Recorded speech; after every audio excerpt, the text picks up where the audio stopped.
Hi folks, Tris here. Thanks for listening to Modem Prometheus, and thanks especially to all of you who have joined our Patreon. We don't run ads, so the whole podcast is supported by you. If you'd like to help out, head over to patreon.com/Modem Prometheus. Members get free merch, early access, bonus episodes, and a lot more exciting stuff. Today's story is called Not the Territory, and is about strange horizons.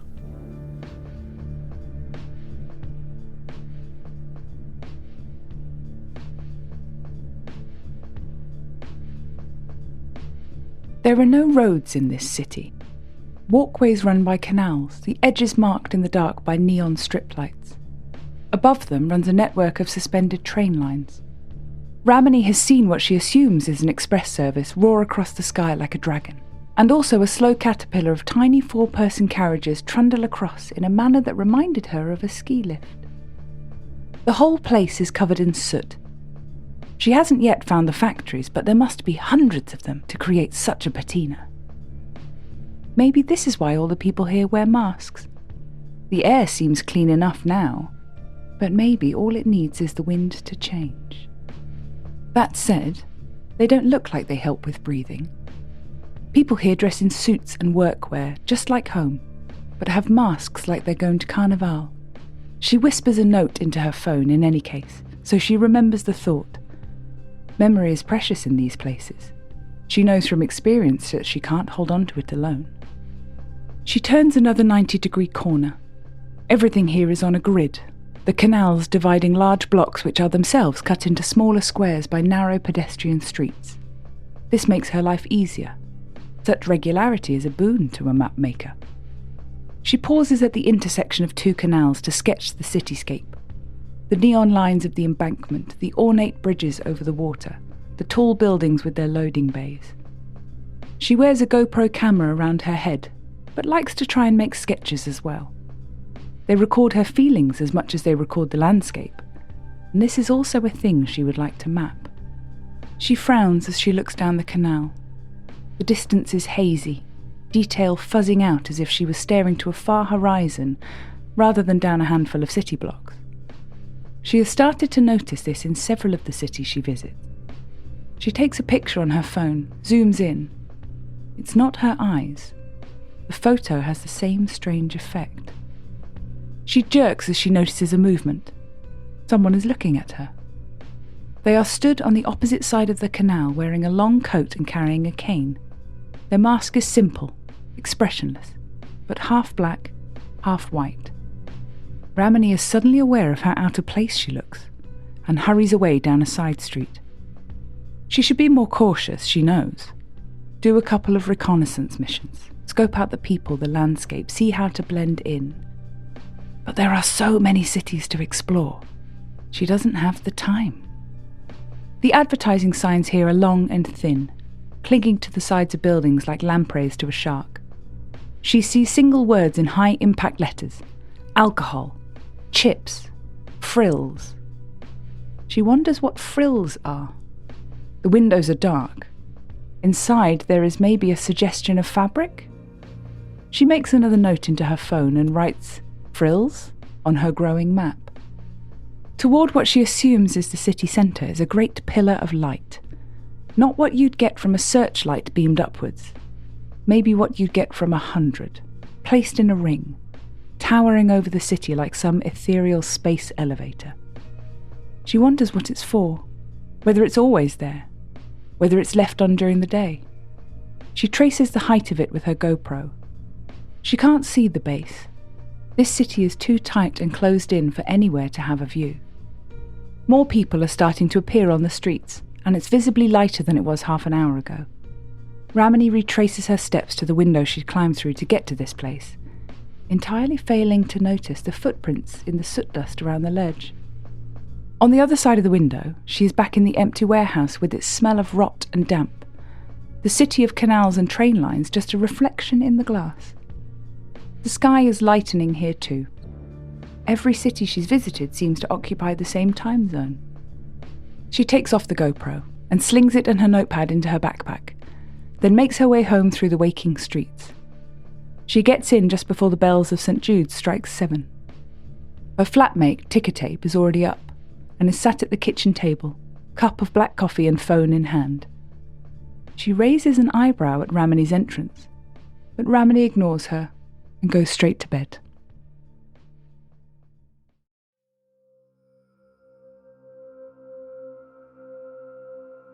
Ramani is convinced she was born 150 years too late.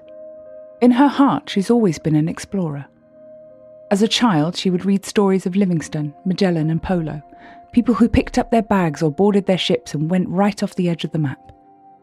But she can't do that, because in this age of satellites, the world is small, and the map has no edges. Her exploring started with books, taking her through fantasy landscapes and distant worlds. Her parents used a small part of the profits from their booming furniture business to stock Ramani's library, shelves full of fiction, encyclopedias like bricks. When she exhausted those, she went to the internet, a forest of articles and Wikipedia, a place where she was never sure if a word was true or false. As she wandered the web, her surroundings became more esoteric. She found people writing about dark transmissions, the strange mirror dimension of the backroads, and a now dark network built around some possibly apocryphal character called Modem Prometheus. It was only a matter of time before she ventured out into the world. The first time she broke into an abandoned hospital, it felt like transgression. Now it feels like Tuesday night. The thrill of discovery never lasted long in these places. They were not new territory. She was seeing nothing here that other people had not seen before. But she found they gave her something else. Companionship. These buildings, too, seemed to exist in the wrong time. She doesn't remember what first made her break into the warehouse. Probably nothing more than the fact it was there, empty and unexplored. She also doesn't remember what she found in the first window, just the feeling of amazement it gave her.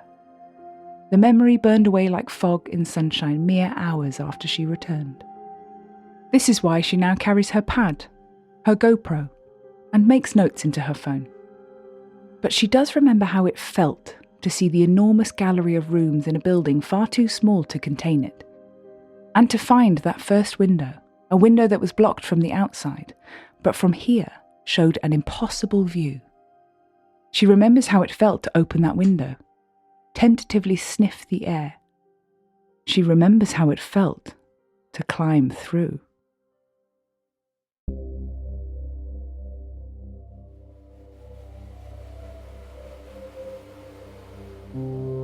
She wakes up at 4 p.m. Ticker Tape isn't yet back from dissolving homeless people in acid, or whatever it is she does at the streetwise startup. Ramani has no job to worry about.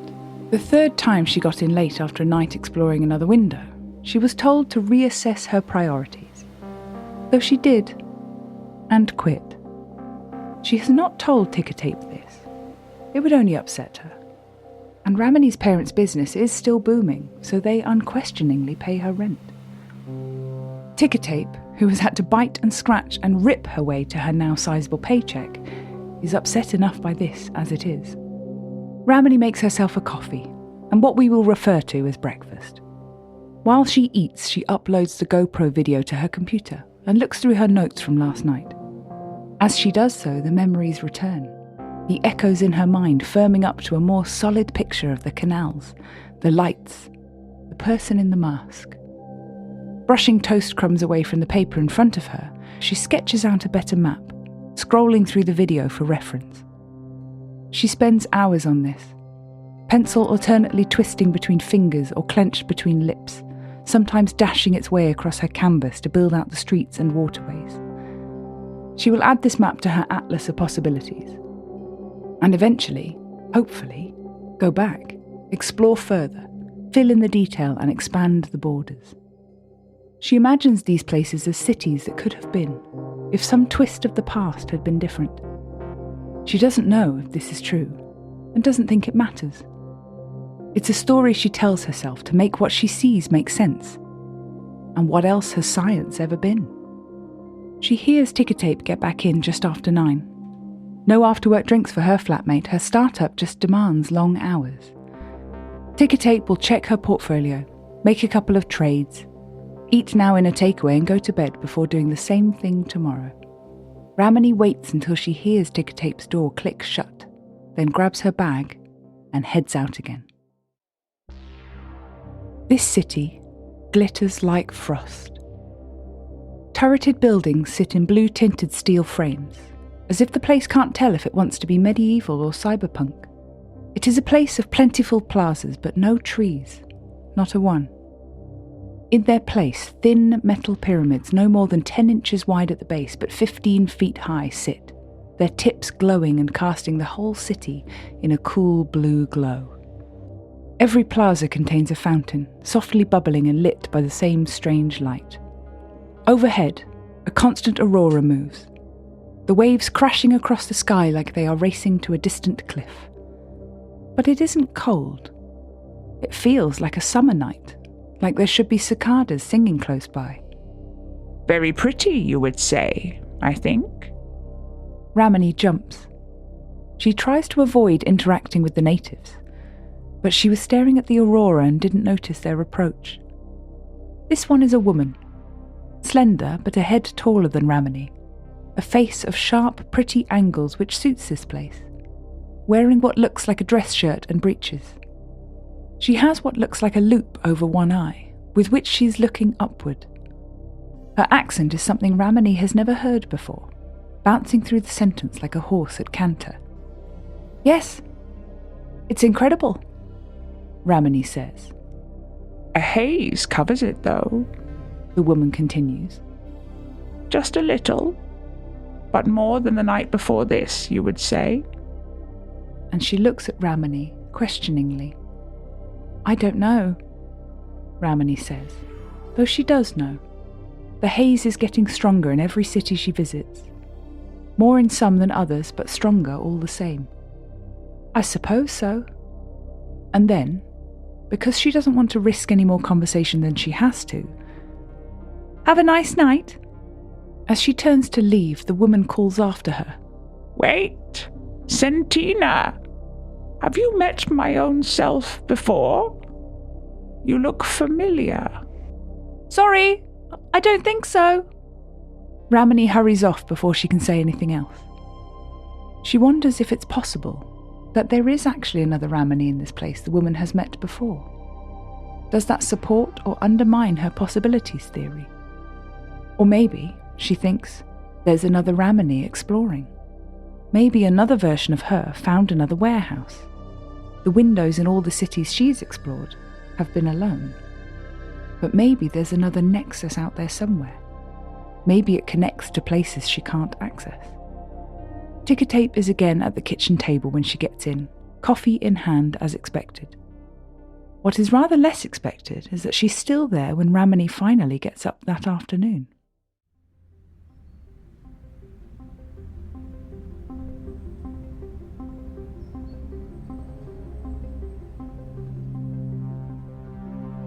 So, Ticker Tape doesn't look at Ramani as she speaks, instead scrolling through a series of stock listings on her phone. There are far more red numbers than green ones, which is possibly contributing to TT's grumpiness. When exactly were you going to tell me you'd lost your job? I can make the rent, Ramani says. You can't make shit. Your dad can make it for you. Ticker Tape finally looks at her, scowling. And that wasn't what I asked. I don't know. How long has it been? Couple of months. Jesus, Ram. You could have said something. I could have found you something on Streetwise. They're always looking for admin people. I didn't want another job. Ticker Tape looks at her steadily. Your dad's not going to pay your way forever. She's right. Ramani knows. If her parents discovered that she'd given up a perfectly good job to do what they'd probably see as an art project, they'd cut her off like they were deadheading a rose. But she said, It's okay. I've got a sort of project I want to work on for a bit. When it's done, I'll find another job. A project? Yeah. What kind of project has you out all night? Ticker Tape's eyes briefly go wide. Tell me you're not doing sex work, please. No, it's just a thing I'm working on, honest. Ticker Tape looks dubious. The Ramani says, Let me show you. She brings out her notebook with sketches and pulls up the GoPro videos on her laptop. I found something. Ticker Tape looks through the maps and videos.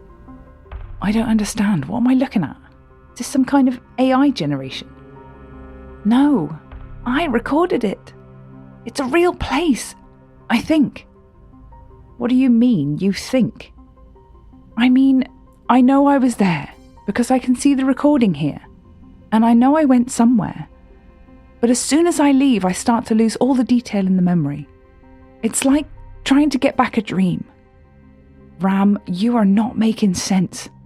Not all of us are philosophy grads. I think maybe I need to show you.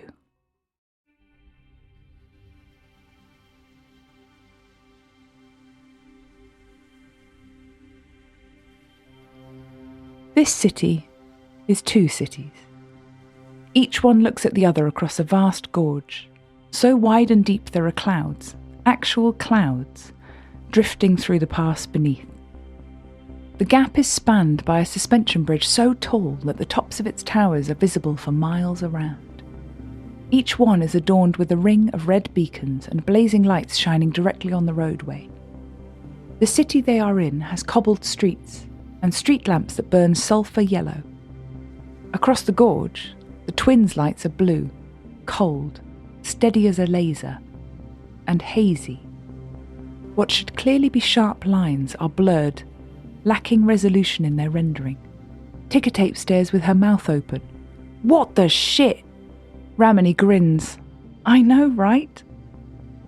These cities, are on levels, rows of terraces connected by steep streets and stairways. They climb down toward the massive structure of the bridge, and they can see from the lights the overgorged twin is built the same way. It's like this city is itself two different possibilities of what could have been. You won't see anything like this at home, Ramani says, and Ticker Tape can only nod mutely. They reach the bridge.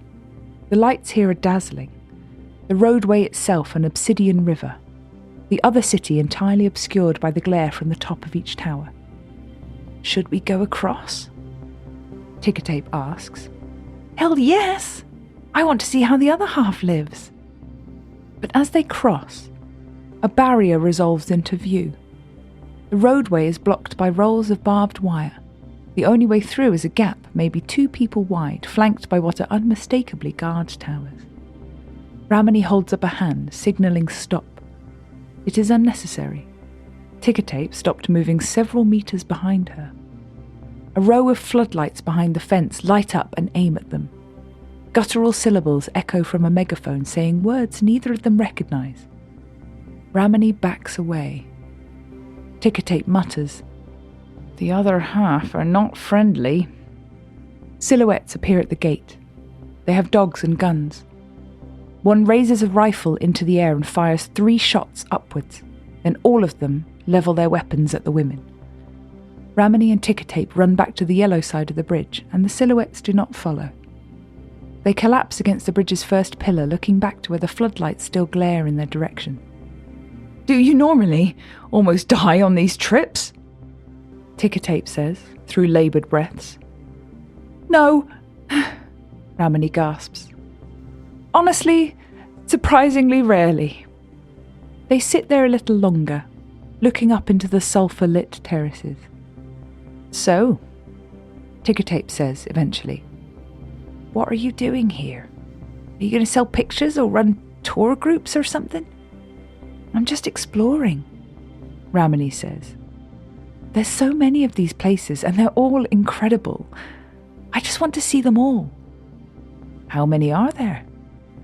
"I don't know. You saw how that building was, right? Everything on the outside is bricked up, but inside there's windows everywhere."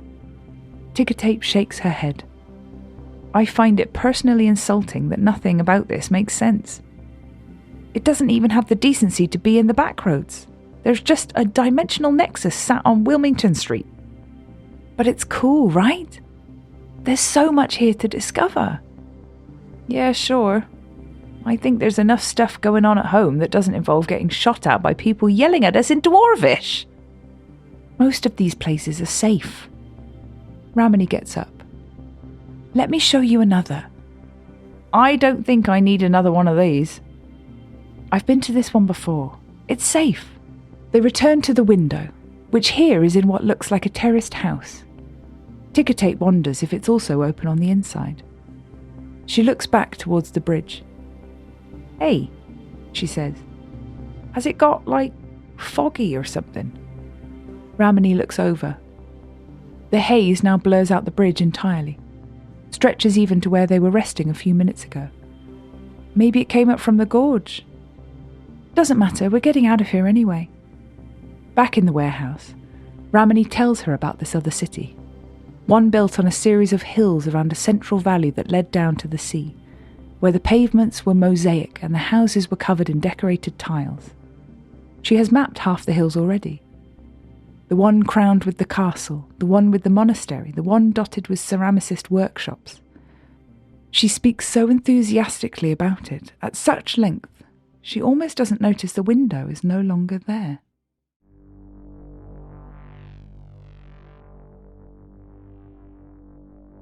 I don't understand. Ramani puts her hands on the bricks, presses on them as if doing so will push them out of the wall and reveal her tiled city. It was here. It's always been here. Is that definitely the right one? Yes, it's the right one. Maybe they just don't last forever. No. Ramani shakes her head. No, they can't.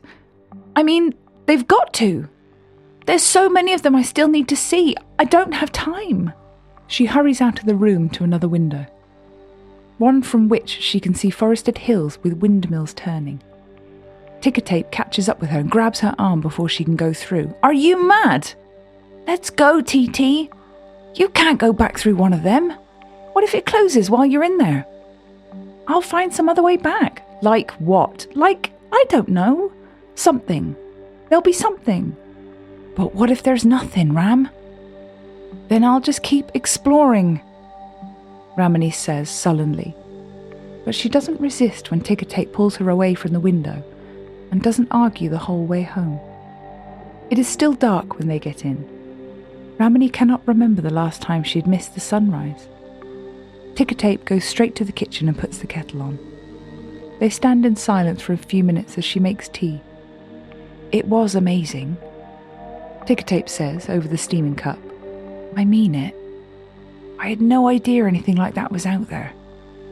Ramani is lost in thought, trying to think about all the points of the ceramic city she had not yet recorded, trying to drag any of it from the slippery depths of her memory. She eventually becomes aware Tickertape is waiting for an answer. Sorry, what? You do get why you can't go back, right? Yeah, I get it. Tickertape finishes her tea, pats Ramani's shoulder and goes to bed. Ramani pulls out her phone and buys a sleeping bag and a lot of modafinil.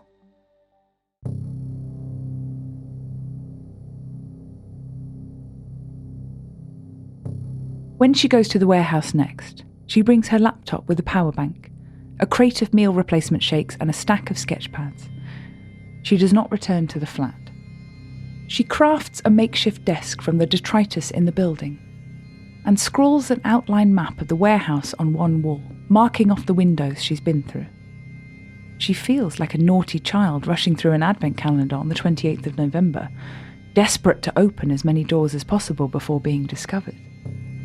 She explores city after city, mapping the roads, sketching the landmarks, adding more and more details to her atlas.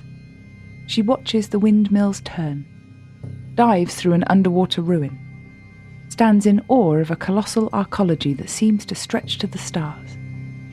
Every one is a jewel she wants to hold and preserve, but in each of them, the haze creeps closer.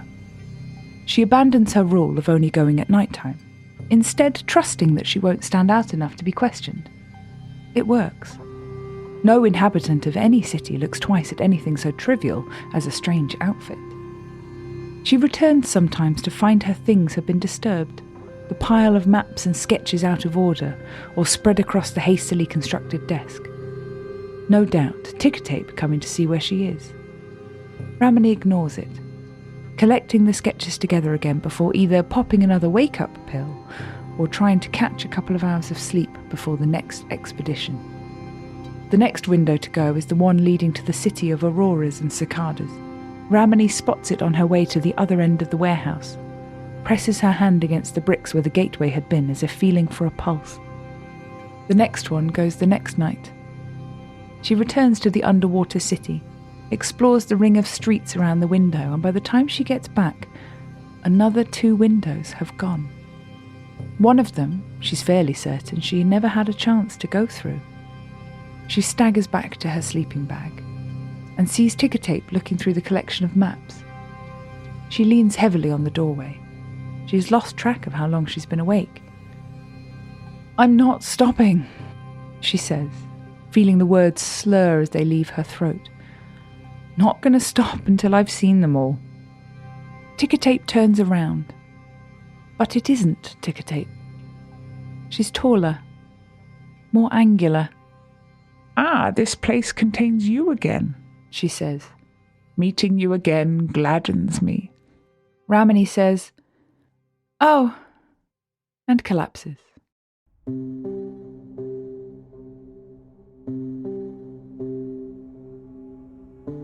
She wakes up on top of her sleeping bag, stiff-limbed and groggy. The tall woman is stood with one of Ramani's meal shakes, looking out a window, an actual window, into the real city. She turns when she hears Ramani move and sits down next to her. Ramani blinks at her.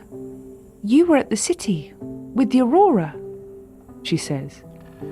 "That place contained me," the woman says. "As did the one with the canals and soot, if your memory lets you recall." Ramani blinks at her. "You were wearing a mask. Black and white." The woman grins. "Strange sentences are spoken by you. Very exciting. And yes, that was my own self." She gestures with the meal shake container, which sloshes heavily. "This is also exciting. So very boring, which is exciting itself in its own way." "It's just convenient," Ramani says. She is still not entirely sure how she is having this conversation. "There's a lot better available. Do you want to get some?" The woman shakes her head emphatically. No. A problem is being created by you." Ramani blinks at her. "A problem?" The woman gets up. "Come see." Ramani follows her, stiff and staggering from however many hours she spent asleep in some awkward position. Every window is bricked up. The woman leads her past whole floors of them, but the floor itself isn't as big as it used to be.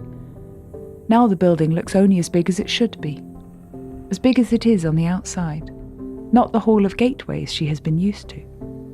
"What happened?" she asks. "Your own self did." The woman pauses. "Maybe. Likely other things digging through to cause such a catastrophic collapse. But no help came from you. True." "What did I do?" The woman taps her forehead. "Your opticorder. Your maps." They come, via damp, sagging stairs and a rundown corridor, to a final room on the top floor. The final window is here. It looks onto a city curled around a glittering bay, a great statue taller than any building standing in the harbour. Ramani aches to discover where the boats dock, what catches are pulled in, where people sit and watch the sea. "These places," the woman says, and pauses, as if searching for the right word. "These places, they are dreams. Dreams of the city." "I don't understand," Ramani says, though really she thinks she does. She described these cities exactly that way to ticker tape. "What dreams happen to you? Dreams of other people? Maybe they're real, maybe they're not. What do cities dream about? Other cities? Science, Sentina. This is science. They felt real. They are real. This one, too. It dreams of these. They dream of it. And each other, too. But what does that have to do with anything? And why is my travelling to these places causing them to close off? You travel through them too. The woman scrunches up her mouth, like Ramani is being unreasonably obtuse. Not the travel. The recording. Something of the dream is carried back here by you, and so it stops being a dream. You wake things up. But I forget things after I leave. How will I remember what I've seen? You won't. Dreams are there to be forgotten. The woman opens the window and sits on the ledge. You can follow, or not. But you come and then you forget. That is how it is. Forget, and you can come back. Or do as most others and explore the world you were given. That one you are permitted to remember. What's the point of remembering this one? This place is dull. There's nothing left to explore here. The woman laughs. Listen to her own self, why don't you? She who lives in the place the backstreets cling to, where gods live in the terraces. She who lives in the city of the transmitter, she thinks it's dull? She pauses for breath. Your own self is not paying attention. And she swings herself through. Ramani sees her walk towards the ocean. Ramani does not know what she will say to Tick-Tape when she gets in. She should probably be planning something, but she isn't. She'll make it up when she gets there. She takes a shortcut through the back roads to cut a mile from the walk, tipping herself backward into an alley and feeling the strange twisting sensation as her body is righted in the other place. On the way, she pauses, looking at a flickering neon sign above an abandoned-looking building that reads, "I loved you once." Maybe this should be amazing. Maybe she should see all the adventures she could have in this world of her own. She does not. Not yet. But all things take time. Modem Prometheus is written by Neil Murton, the voice of the city is Gina Sneesby, and is directed and produced by me, Tris Oaten. For free merch, bonus episodes, and behind-the-scenes content, support us at patreon.com/Modem Prometheus. If you're not ready for that kind of commitment, please rate and review us on iTunes, Spotify, or wherever you're listening to this right now. The next episode is due on the pink moon, the 2nd of April. And remember, just because a place has been mapped, that does not mean it has been discovered.